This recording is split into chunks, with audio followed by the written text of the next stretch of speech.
वो कौन भोलेनाथ है। सो मुरली में वो तान छेड़ा जिससे आदमी मंत्र मुग्ध हो जाता है। और संगीत तो है ही ऐसा। और जैसे मुरली बजाया सो भोले शंकर भगवान भूल गए कि हम कहाँ आए हैं। उनको लगा हम अपने कैलाश पर्वत पर हैं। ले नाचना शुरू कर दिया। तो मर्दों के नाचने में और स्त्रियों के नाचने में अंतर तो हो ही जाता है। अब लगे नाचने, उठपटांग नाचे, साड़ी इधर खुल के गिरे, जूड़ा उधर खुल के गिरे। अब ऐसा दिव्य रूप भगवान कृष्ण का। अब रोक देना ठीक है, बंसी बजाना बंद कर दिया। और जैसे बंसी बजाना बंद कर दिया तैसे शंकर भगवान देखने लगे क्या हुआ, बंद क्यों हो गया। और तब तक क्या देखते हैं कि हजारों की संख्या में गोपियां हाथ जोड़कर देख रही हैं। और भगवान कृष्ण भी मुरली लिए खड़े देख रहे हैं। अब भगवान शंकर जी अपने रूप को देख करके यहां से लज्जित होकर सर नीचे कर लिए। परंतु इस प्रसंग को हम साधारण न समझें। महादेव भगवान के इतने पुजारी हैं। भगवान महादेव कहे कि हे प्रभु, एक बार आप मेरे लिए स्त्री बनकर आए हैं तो मेरा भी कर्तव्य है कि एक बार मैं आपके लिए स्त्री बनकर आऊं। भस्मासुर ने मुझे दौड़ाया था, आप स्त्री बनकर मेरी रक्षा किए थे, तो कम से कम मैंने सोचा कि एक बार आप मेरे लिए कर सकते हैं तो क्या एक बार मैं आपके लिए स्त्री नहीं बन सकता। इसलिए मैं ऐसा रूप बनाकर आया। भगवान महादेव जी को देखकर शंकर भगवान कृष्ण जी कहते हैं जय हो गोपेश्वर महादेव भगवान। गोपेश्वर कह दिया, गोपी के ईश्वर गोपेश्वर। और तब से बोले शंकर भगवान का नाम हो गया गोपेश्वर। बोलिए गोपेश्वर महादेव की। आज भी वृंदावन में आप जाइएगा तो गोपेश्वर भगवान का मंदिर है जहां उनका श्रृंगार होता है विधिवत। जिस प्रकार एक स्त्री का श्रृंगार, वो श्रृंगार गोपेश्वर महादेव जी का होता है। ऐसी ऐसी ललित लीलाएं भगवान श्री कृष्ण ने भगवान महादेव जी के साथ किया है। एक उदाहरण के लिए एक बात थोड़ा सा जानकारी के लिए कह दें। जिस समय भगवान राम लंका जा रहे थे ना, तो वहां उन्होंने समुद्र के किनारे एक शिवलिंग बनाकर बालू का पूजन उन्होंने किया। सभी लोग जानते हैं रामेश्वरम धाम में। तो रामेश्वरम धाम में जब बालू का लिंग था, विधिवत कर पूजा जब पूजन किया तो महादेव भगवान से पार्वती जी पूछती हैं, ये बोले शंकर भगवान एक बात बताइए, आखिर में वो नाम तो रामेश्वरम रख दिए, रामेश्वरम का अर्थ क्या होता है। लक्ष्मण जी ने पहले राम जी से पूछा कि भैया आपने जो शिवलिंग बनाकर तैयार किया, इन महादेव जी का क्या नाम होगा। तो भगवान राम कहते हैं इनका नाम हम रखते हैं रामेश्वरम, अर्थात राम रामस्य ईश्वरः इति रामेश्वरः। जो राम के ईश्वर हो वही रामेश्वर है। राम जी के ईश्वर यानी शंकर भगवान राम जी के परमात्मा, राम जी के इष्ट, राम जी के आराध्य। माता पार्वती जी शंकर जी से पूछ रही कि बाबा ये अर्थ सही है। शंकर भगवान प्रकट हो गए, होकर के राम जी से कहने लगे कि प्रभु आपके दृष्टि में तो ये अर्थ सही है, लेकिन एक अर्थ और भी हो सकता है। तो बोला क्या हो सकता है। तो शंकर जी ने कहा ये भी तो हो सकता है कि राम ईश्वर है इति रामेश्वर है, जो राम है वही ईश्वर है। समास का प्रयोग किया। इन्होंने कहा कि रामस्य ईश्वर, राम के ईश्वर। तो शंकर जी ने कहा नहीं नहीं, राम ईश्वर है, जो राम है वही ईश्वर है। अब ये कहें कि आप ईश्वर, वे कहें कि आप ईश्वर, इतने ब्रह्मा जी आ गए। और ब्रह्मा जी आकर कहे कि हम निर्णय कर देते हैं कि कौन रामेश्वर का मतलब। तो ब्रह्मा जी कहते हैं कि राम चासो ईश्वर है यदि रामेश्वर है। जो राम है वो ईश्वर है, जो ईश्वर है वही शिव है। जो राम है वो ईश्वर और जो ईश्वर वही शिव, अर्थात राम और शिव में कोई भेद नहीं है, दोनों एक ही हैं। बोलिए हनुमान जी महाराज की। तो ये प्रेम आपस में इन लोगों में ये चलता रहता है। महाराज हुआ,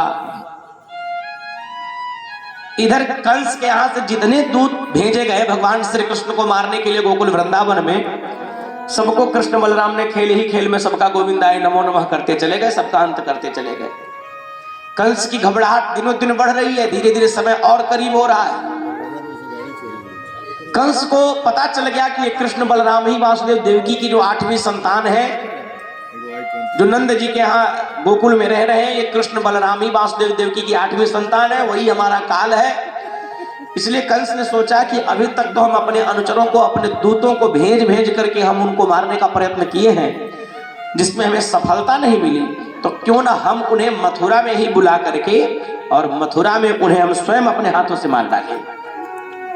इसीलिए कंस ने शिवरात्रि के पावन अवसर पर अपने मथुरा नगर में बड़ा सुंदर विधिवत यज्ञ का आयोजन किया और सोचा कि उसी यज्ञ में कृष्ण बलराम को बुलवाएंगे और बुलवा करके मार डालेंगे। तो सोचा कि आखिर में भेजे किसको वाहक के रूप में, तो अक्रूर जी महाराज मिल गए।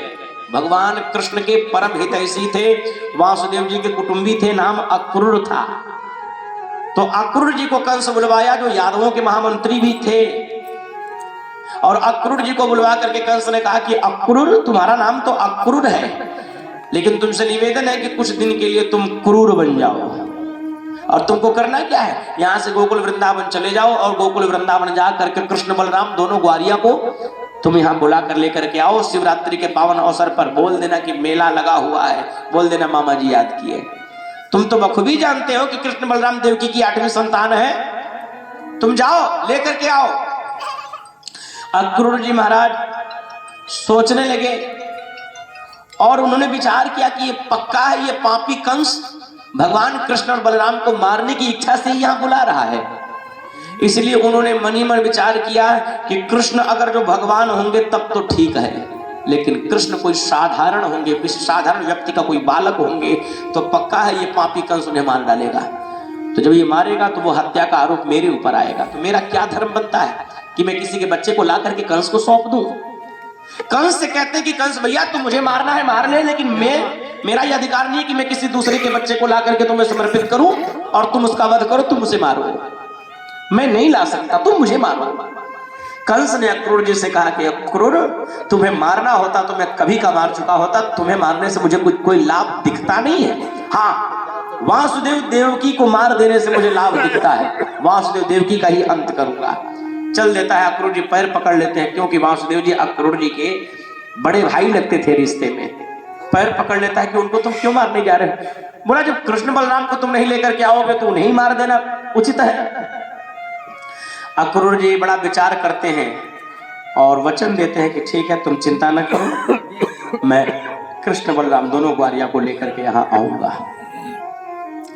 और इधर ब्रज में भगवान की दिनों दिन लीला हो रही है। ब्रज के लोग बड़े उत्साह में, बड़े आनंदित।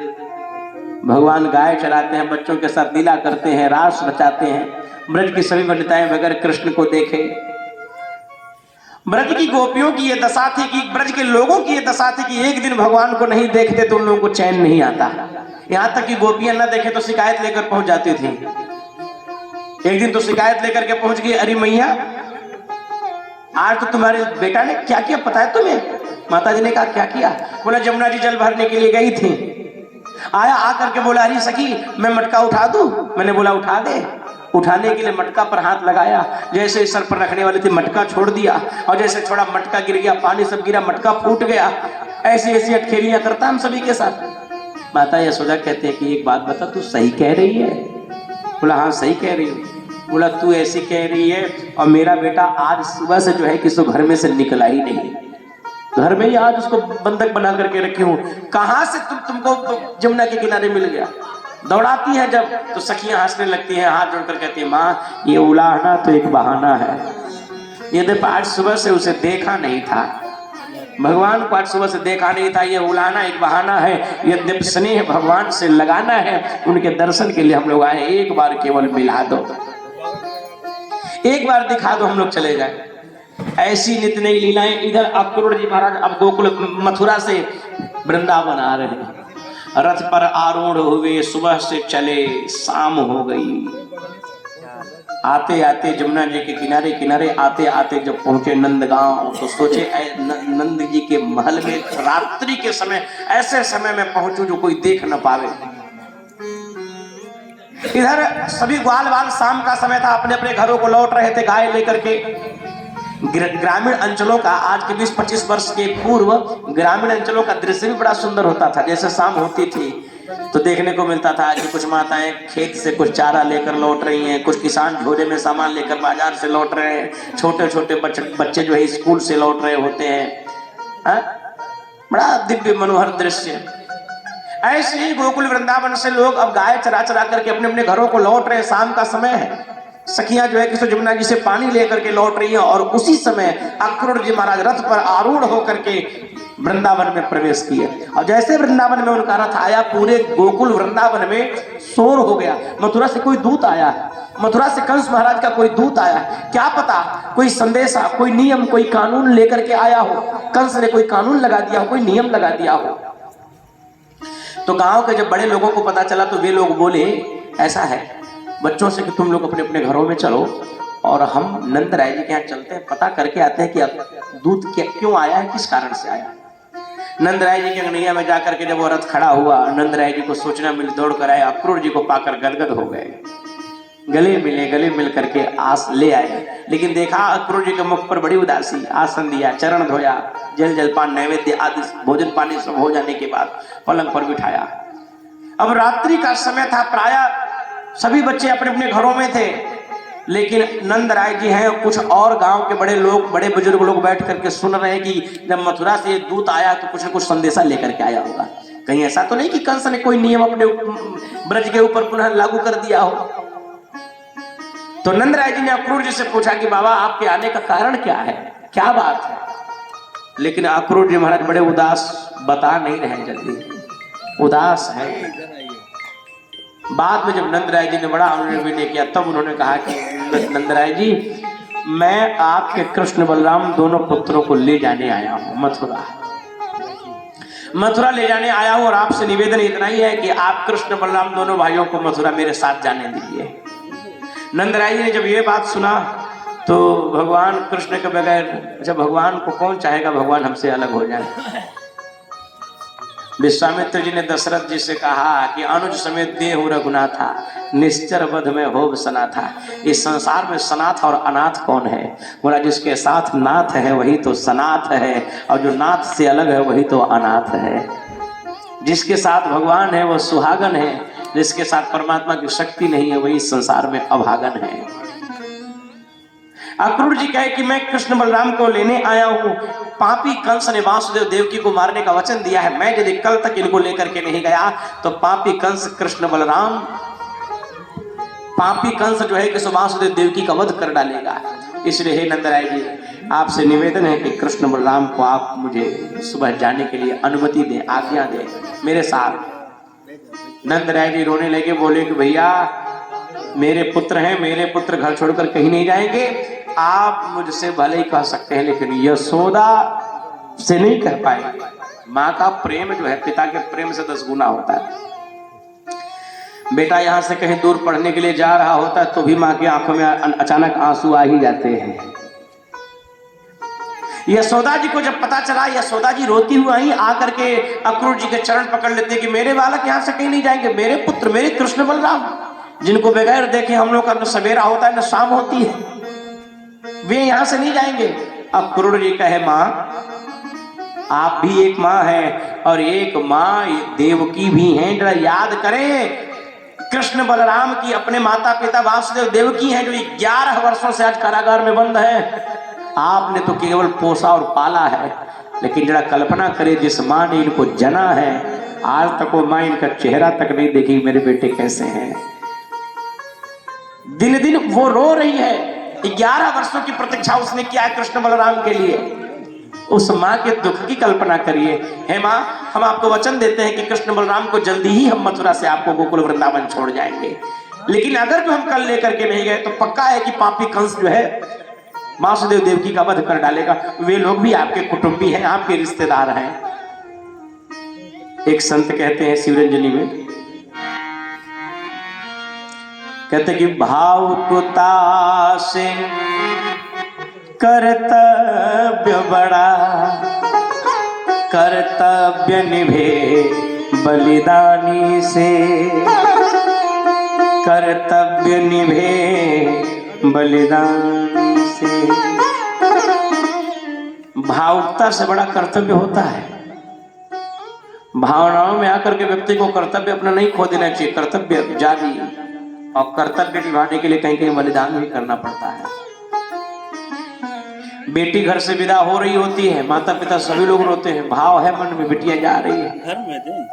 लेकिन वह कर्तव्य क्या कहता है? कर्तव्य यही कहता है कि बेटी को जाने दिया जाए। रो रहे होते हैं लेकिन रोकर कोई बेटी को घर में रोकता है नहीं।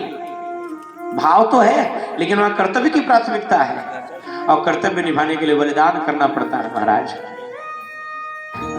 जिस बेटी को हमने घर में जन्म दिया, लालन पालन हुआ, एक घर के मुख्य अंग बनकर रही, 20-25 वर्षों बाद जब उसका विवाह होता है तो वो घर से अलग हो जाती है। मांग में सिंदूर पड़ा है, पराई हो गई।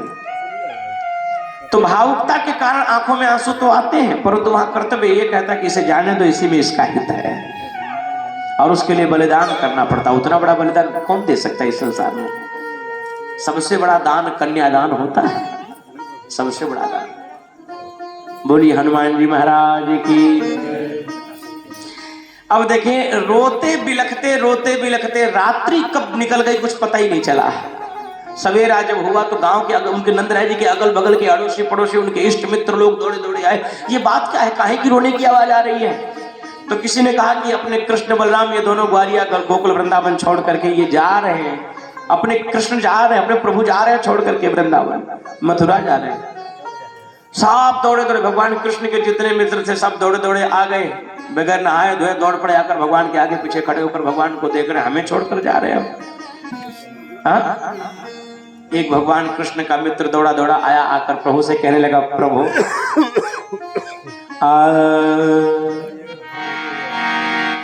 जा रहे हो तो जाओ, ब्रज छोड़ कर हो, ब्रज छोड़ कर ऐसा प्रीत कन्हैया कहाँ पाओगे, कहाँ पाओगे, ओ कहाँ पाओगे। जा रहे हो तो जाओ, ब्रज छोड़ कर, ब्रज छोड़ कर ऐसा प्रीत कन्हैया कहाँ पाओगे, कहाँ पाओगे, ओ कहाँ पाओगे, कहाँ पाओगे। भगवान माता यशोदा को देव और नंद राय जी को समझा रहे हैं। भगवान के मित्र उनके आगे पीछे भगवान को पकड़े हुए, हमें छोड़ के जा रहे हो।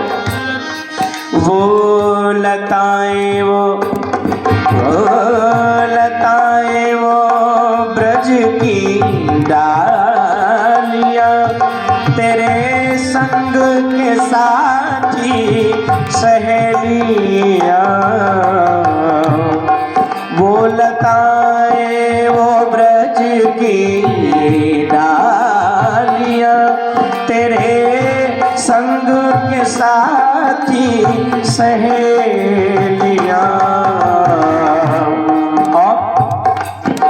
स्वाद माखन का जैसे ब्रज में मिला हो, ब्रज में मिला ऐसा माखन कन्हैया कहाँ पाओगे, कहाँ पाओगे, ओ कहाँ पाओगे, कहाँ पाओगे।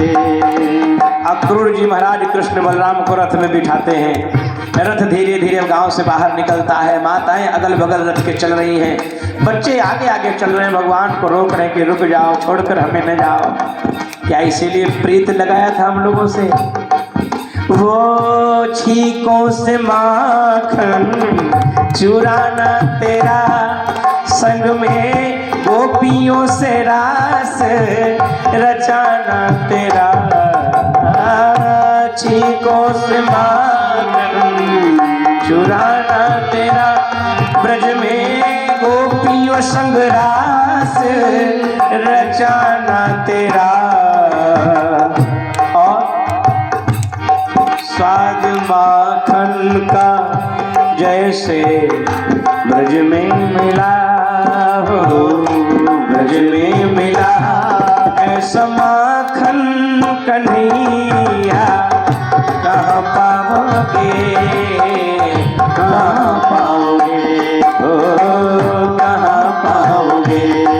जा रहे हो तो जाओ ब्रज छोड़ कर, हो ब्रज छोड़ कर, ऐसा प्रेमी कन्हैया कहाँ पाओगे, कहाँ पाओगे, ओ कहाँ पाओगे, हाँ कहाँ पाओगे। बच्चे दौड़ते दौड़ते भगवान को बार बार रोक रहे, लेकिन भगवान कह रहे चिंता न करो, मैं परसों जरूर आ जाऊंगा, वचन देता हूं तुम लोगों को। रथ छोड़े नहीं, किनारे किनारे चल रहे हैं, रथ और तेज हो रहा है, बच्चे दौड़ रहे। आगे भगवान कृष्ण की जो गोपांगनाएं थी, राधा जी के साथ गोपियां खड़ी हैं एक जगह, और सब खड़ी हो गई रथ के सामने। भगवान से कहते हैं कि प्रभु हम लोगों को छोड़कर आप जा रहे हैं। भगवान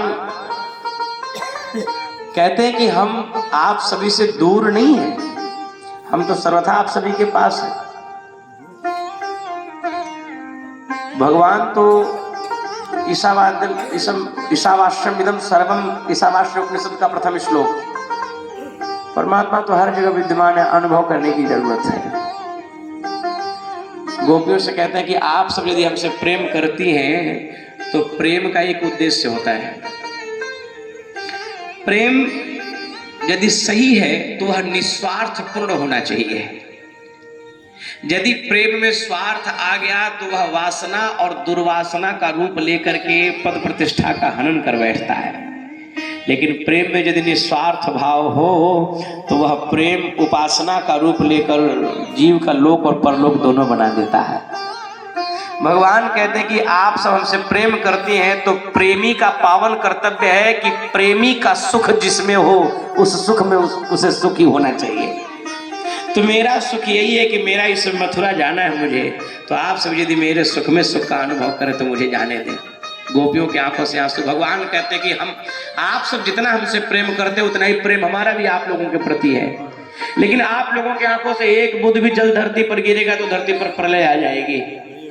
इसलिए आप सभी को रोना नहीं है, आप सब भजन करिए, कीर्तन करिए, मैं इसी से मिलूंगा। गोपियां कहती हैं कि प्रीत मोहन से की,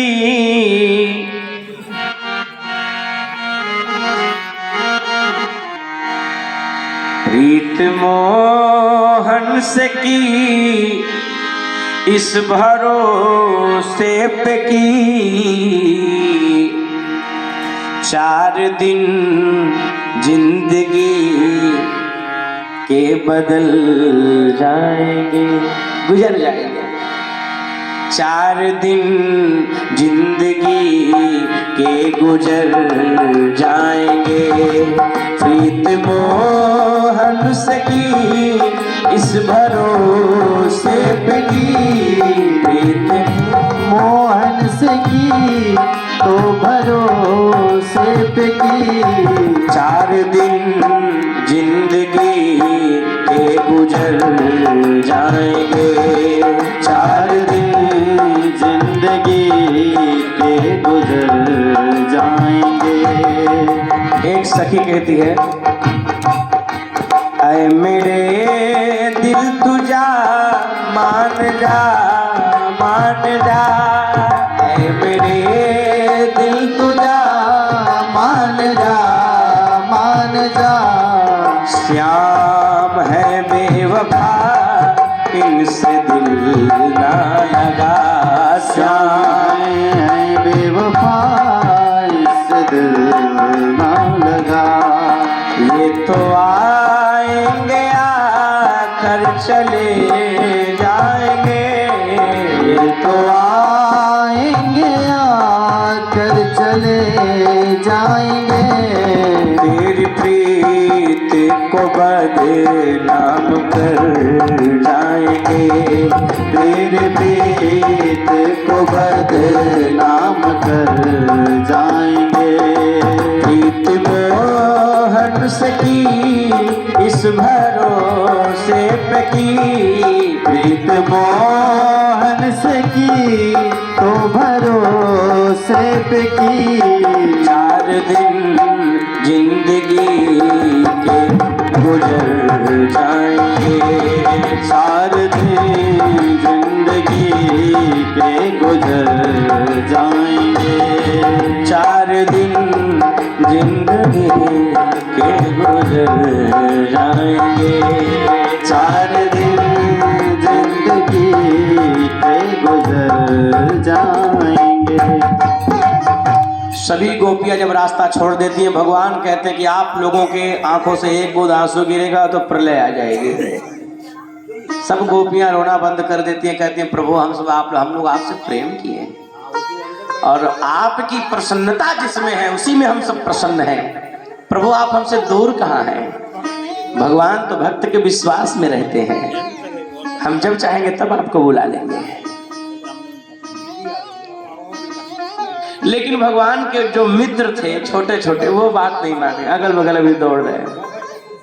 और एक ने कहा कन्हैया उस दिन तुमने खेल मेरे साथ किया था, तुमने अपनी बाजी तो खेल लिया, मेरी बाजी आई तो छोड़ दिया था, कब निभाएगा, कब उधर से? भगवान तुरंत कूद पड़े रथ से, बलराम जी इधर से और अपने मित्रों से गले मिल जाते हैं। अच्छा बचपन वाला मित्र भी, हम लोग भले बड़े हो गए हो लेकिन बचपन वाले एक आध मित्र कभी कभी याद आ जाते हैं तो वो बचपना पुनः ताजा हो जाता है। क्या जमाना था वो, अब ये जमाना ऐसा आ गया है। बनाना था दूसरे की किस्मत, खुद की लकीरें पढ़ रहा हूं। करना क्या चाहिए कर क्या रहा हूं, बनाना खुद की किस्मत, दूसरे की किस्मत, खुद की लकीरें पढ़ रहा हूं। कवियों के बड़े सुंदर सुंदर अपने अपने भाव हैं। तो मित्र जब याद आते हैं, भगवान जब उतर गए तो अंक भर लिए सबसे और नंद बाबा को बुलवाए और बुलवा कर कहते हैं बाबा ये हमसे अलग हो नहीं पाएंगे, आप एक काम करिए बैलगाड़ी में इन सबों को लेकर के और आप भी मथुरा चलिए और हम अक्रूर काका के साथ मथुरा पहुंचते हैं। तो नंद राय जी बैलगाड़ी में उन बच्चों को बैठा करके दूसरे मार्ग से मथुरा लेकर जा रहे हैं और बच्चे जो है बैलगाड़ी में बैठ गए और कपड़े भी नहीं बदले। ऐसा नहीं कि घर जाकर के दूसरे कपड़े, जो कपड़ा पहन कर गैया चरण जाते थे वही कपड़ा पहनकर। क्यों? क्योंकि वे जानते थे कि राम जी ऐसे ही अपने अयोध्या वासियों को सोते हुए छोड़कर चले गए थे। हम लोग कपड़ा बदलने जाएं और ये हम लोग को छोड़कर चले जाएंगे, इसलिए कपड़ा भी नहीं जी, जो मैला कुचैला कपड़ा। बैलगाड़ी में बैठकर मामा के घर जा रहे हैं। अब कोई पूछे कहाँ जा रहे हो, तो कन्हैया के मामा के घर जा रहे हैं। अच्छा बच्चे सबसे अधिक उत्सुक रहते हैं मामा के घर जाने के लिए और हमें लगता है कि बिगड़ते भी वही हैं। हाँ भाई, नाना का मामा का अधिक प्रेम मिलता है और देहात में एक प्रचलन है मामा जी मर गए तो हाथ कापी। बच्चे इसका भी फायदा लेते हैं, डांटना ही है जितना डांट लो, हाँ तो प्यार अधिक मिल जाता है।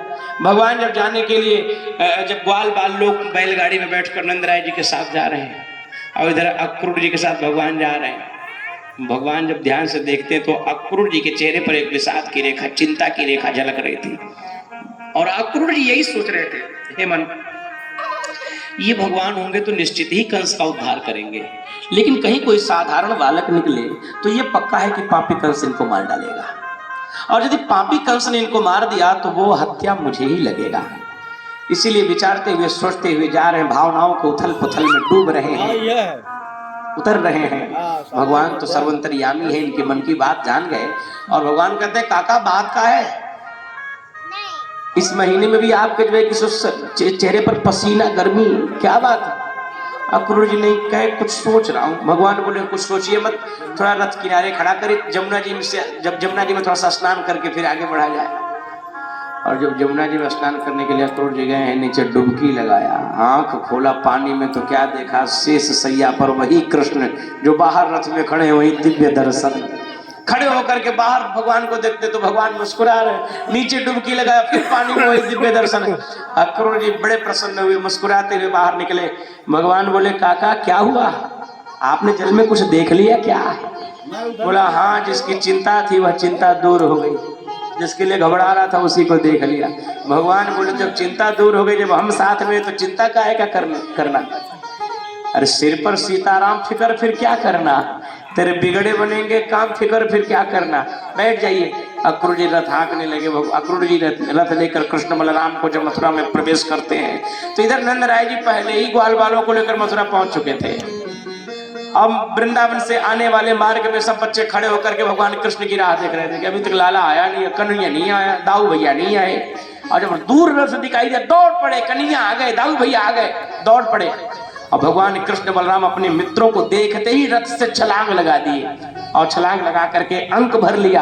अंक भरने के बाद भगवान कहते हैं ऐसा है बाबा, अक्रूर काका जी से कहते हैं कि काका आप बाबा को लेकर के नगर में चलो और मैं अपने इन इष्ट मित्रों के साथ थोड़ा मथुरा नगरी भ्रमण करके, मामा जी का नगर भ्रमण करके मैं भी पहुंचता हूं।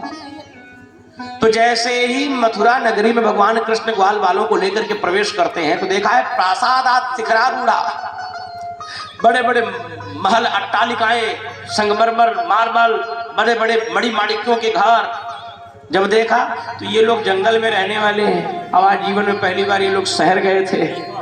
तो जब देखा तो आंखें चकाचौंध हो गई, डीढ़ चकाचौंध हो गई, देखत सुवर्णमयी, एक से सरस एक मथुरा के भवन है। जब मथुरा के भवन को देखा आंखें चकाचौंध हो जाती है, बड़े चिंतित हो जाते हैं लोग। और तब उस मथुरा नगर के रहने वाले भिखारी मिले।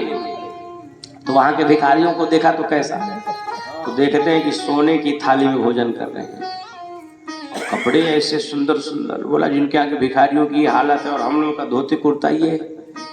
तो बच्चे सोचने लगे, एक ने भगवान कन्हैया से कहा लाला भगवान कह क्या? बोला एक समस्या है। भगवान कह क्या? बोला तुमने कभी बताया भी नहीं कि तुम्हारे मामा का गांव इतना वीआईपी है। भगवान बोले नहीं तो क्या करते? बोला नहीं तो हम नौका जो कपड़ा सिला के रखे वही पहन के आए होते। अब हम लोग को तो यही पता था कि जैसे अपना गांव वैसे तुम्हारे मामा का गांव होगा, सो कपड़ा पहन कर चले आए, लेकिन अब यहाँ समस्या है। तो दूसरा वाला क्या बोल रहा है, अरे हम लोगों का क्या होगा, बेइज्जती हम लोग की थोड़ी ना होगी, बेइज्जती इन्हीं की होगी। क्यों? इनके मामा के यहाँ हम लोग आए हैं और लोग ये कहेंगे कि कृष्ण के मित्र लोग कैसे हैं, कैसे कैसे कपड़ा पहन कर चले आए। दो मित्र थे बड़े सगे और दोनों ठीक ठाक संपन्न थे। तो एक के यहाँ जब कोई शुभ कार्य पड़ा तो अगला दूसरा वाला क्या किया, खूब मैला कुचैला कपड़ा पहन करके वही कार्य कर रहा था, हाली हाली संभाल रहा था, विनोद करने के लिए, मजाक करने के लिए। लोगों ने पूछा ये क्या कर रहे हो? बोला कपड़ा हम खराब पहने, बेइज्जती उनकी होगी। कोई पूछेगा ये कौन है जो पानी चला रहे हैं, ये कौन है जो हिसाब जोड़ रहे हैं, तो ये कहीं हमारे मित्र हैं। तो बेइज्जती हमारी नहीं होगी, बेइज्जती तो हमको कौन जानता है, हमको तो कोई नहीं जानता, जानते लोग इनको हैं। जब भी कहेंगे हमारे मित्र हैं तो बेइज्जती नहीं की। तो बच्चों ने कहा भैया कपड़ा भले ही हम लोग बेकार पहने, बदनामी तो इन्हीं की होने वाली है। लोग यही कहेंगे कि कृष्ण के मित्र कैसे हैं, ऐसा ऐसा कपड़ा पहनकर चले आए। भगवान कृष्ण मुस्कुराए और मुस्कुराते हुए कहते हैं अच्छा तो तुम लोगों को कपड़ा चाहिए? बोला हाँ। भगवान कहे चलो तो फिर यहाँ एक मामा जी हैं, धोबी हैं, जो कंस बड़े बड़े राजाओं महाराजाओं के कपड़े धुलकर प्रेस कर रखे रहते हैं, चलो उन्हीं से कुछ कपड़ा उधार मांग लेते हैं, जब चला जाएगा तो देकर चला जाएगा। भगवान जब वहां गए तो जाकर के उस धोबी ने भगवान को देखा तैसे भगवान ने कहा मामा जी पाए लागू, हम सब ग्वाले बाल आपको प्रणाम कर दे मामा जी। और जैसे मामा जी का तैसे नाराज होगा कि मामा कैसे कह दिया, किस आधार पर मामा का? भगवान कहते हैं क्षमा करना, मामा के यहाँ के सभी लोग मामा ही लगते हैं, तो आप भी मामा जी है तो क्या गलत, कंस हमारे मामा तो आप मामा। तो उस धोबी ने कहा ऐसा है भलाई इसी में है कि जहां से आए हो वहीं चले जाओ, अन्यथा जिस काम के लिए मामा बुलाए वो काम यही हम कर डालेंगे। जब उसने ऐसा कहा तो भगवान के मित्रों ने भगवान से कहा कि लाला ये तो बहुत अधिक बोल रहा है, पूतना वाला हाथ इसको दिखा। और सोई भगवान आगे बढ़ जाकर एक चाटा जैसे उसको लगाया, उसका सर धड़ से अलग हो गया, कहाँ गया आज तक पता नहीं चला। और जब पता नहीं चला वो तो मर गया। कपड़े रखा था, बड़े बड़े राजाओं महाराजाओं के सुंदर सुंदर कपड़े एकदम तय करके रखा हुआ था। भगवान अपने मित्रों से कहे भैया जाओ जाकर कपड़े रखे हुए, जाओ जाकर के अपने अपने हिसाब का कपड़ा ले लो। तो वो तो छोटे छोटे बच्चे थे, कोई 7 साल, कोई 8 साल, कोई 9 साल, कोई 10 साल, कोई 11 साल, और कपड़े बड़े बड़े राजा और महाराजा लोगों के। तो बच्चे गए तो वहां साइज नहीं देख रहे हैं, वो ये देख रहे हैं कौन कितना सुंदर चमक रहा है। कभी कभी ऐसा होता है घर में छोटे बच्चे हो तो पिताजी का कुर्ता साधना शुरू कर देते हैं, पिताजी का कपड़ा जो मिला पहनकर घर भर घूमते हैं ऐसे ऐसे करके। पिताजी का कुर्ता पहन रखा। अब वो बच्चे गए तो जाने के बाद बड़े बड़े राजाओं महाराजाओं के कपड़े उन्होंने शाही तो देखा नहीं, बस सुंदरता देखकर पहन लिया, और पहना तो हाथ ऐसे झूल रहा है। सड़क पर चले तो बगैर झाड़ू का पूरा सड़क साफ हो। भगवान कृष्ण पीछे से मुस्कुरा रहे। एक ने बोला भगवान से, कन्हैया न जाने क्यों ये कपड़े हम लोग के शरीर में ठीक नहीं हो रहे, ठीक ठाक बैठ नहीं रहे। भगवान बोले कहीं ऐसा तो नहीं कि बड़ा हो रहा है। लोगों ने कहा वही तो कह रहे कुछ बड़ा लग रहा है। भगवान बोले अभी तुम लोग को लग रहा है नहीं है। तो बच्चों ने कहा तो अब तो इसमें भी तो समस्या है। ऐसे हम लोग गाँव में घूमेंगे तो लोग यही कहेंगे दूसरे का कपड़ा पहन पहन के लोग आए हैं, तो यहू बेइज्जती है। भगवान बोले तो क्या चाहते हो? बोला कपड़े किसी तरह से अनुपात में हो जाते तो ठीक था। भगवान बोले कोई बात नहीं, यहाँ एक भक्त हमारे रहते हैं, दर्जी हैं, वो कपड़े सिलने का बुनकर हैं, कपड़े सिलने का काम करते हैं, रहते तो मथुरा नगर में हैं, लेकिन हमारे बड़े प्रेमी हैं, चलो मिलवाते हैं। भगवान कृष्ण बलराम जब वहां पहुंचे, पहुंचने के बाद जाकर जैसे दरवाजा खटखटाए हैं, दरवाजा खटखटाते ही जो है कि वो दर्जी निकला। निकलने के बाद जब भगवान को देखा, बड़ा स्वागत किया, अरे गोपाल, अरे प्रभु, बरसों बाद आज आपका दर्शन।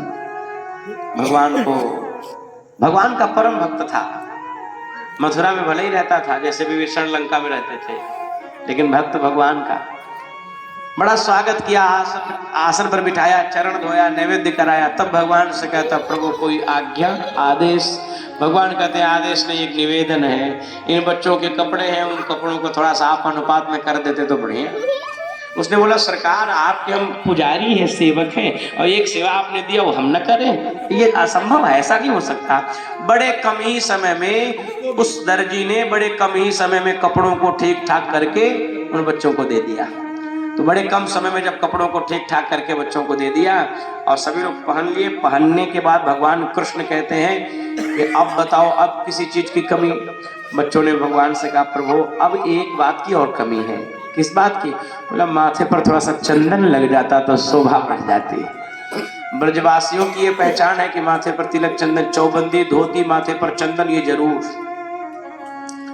अभी तो आधुनिकता ने संपूर्ण धर्म स्थलियों पर अपना ग्रहण लगा दिया है, हर जगह आधुनिकता छा गई है, परंतु प्राचीन ब्रज की ये विशेष परिधान रही है, धोती और चौबंदी, जिसको बगलबंदी लोग बोलते हैं। तो बोला कि अब चंदन मिल जाए, तो भगवान बोले कोई बात नहीं, चलो हम चंदन भी दिलवाते हैं। तो एक कुब्जा नामक दासी थी जो पीठ पर उसके बहुत बड़ा कुबड़ था। वो दासी प्रतिदिन महाराज कंस के लिए केसर आदि का चंदन बना करके, अंगराग आदि का चंदन बना करके कंस महाराज के लिए ले जाया करती। और वह रूप से इतनी कुरूप थी कि वह जिसके दरवाजे से होकर के निकलती थी वो दरवाजा बंद कर लेता, उसको देखना तक नहीं चाहता। कोढ़ भी उसके शरीर में कहीं कहीं था। लोग उसको देखना उचित नहीं समझते, हे दृष्टि से देखते थे, दरवाजा बंद कर लेते थे और वह किनारे से होकर के निकलती थी। आज भगवान ने जब जीवन में उसे पहली बार देखा तो भगवान देखते ही उसे कहते हैं अरे सुंदरी, आपने जो चंदन लिया है क्या ये चंदन हम सबों को लग सकता है क्या? और भगवान ने जब सुंदरी कहा, किसी कुरूपवान व्यक्ति को सुंदर कह दिया जाए तो उसे व्यंग ही लगेगा, उसे ऐसा लगेगा मानो जैसे ही हमारे रूप का उपहास कर रहे हो। वो मुड़ करके देखती है और भगवान के जब दिव्य स्वरूप को देखा तो थोड़ी सी उदासी भी और थोड़ी सी प्रसन्नता भी, क्योंकि जीवन में पहली बार उसने सुंदरी सुना था। और उदासी इस बात की कि क्या पता कहीं ये व्यंग न कर रहे हो, हमारा उपहास न कर रहे हो। इसलिए उसने बड़ी धीमी आवाज में भगवान से कहा कि आप कौन हैं और आपको हम सुंदर कहाँ से दिख गए, किस आधार पर आपने हमें सुंदर कह दिया? भगवान मुस्कुराते हुए पास में आए और आकर बोले देवी आप तो सुंदर है ही। उसने बोला महाराज सारी दुनिया हमको कुरूप कहती है, पीठ पर इतना बड़ा कुबड़, कोई हमें देखना उचित नहीं चाहता, दरवाजे से निकलते लोग दरवाजा बंद कर ले और आपने हमें सुंदरी। तो भगवान कहते हैं देवी जी दो प्रकार के सुंदर लोग होते हैं जगत में, एक तो तन के सुंदर होते हैं, एक मन के सुंदर होते हैं।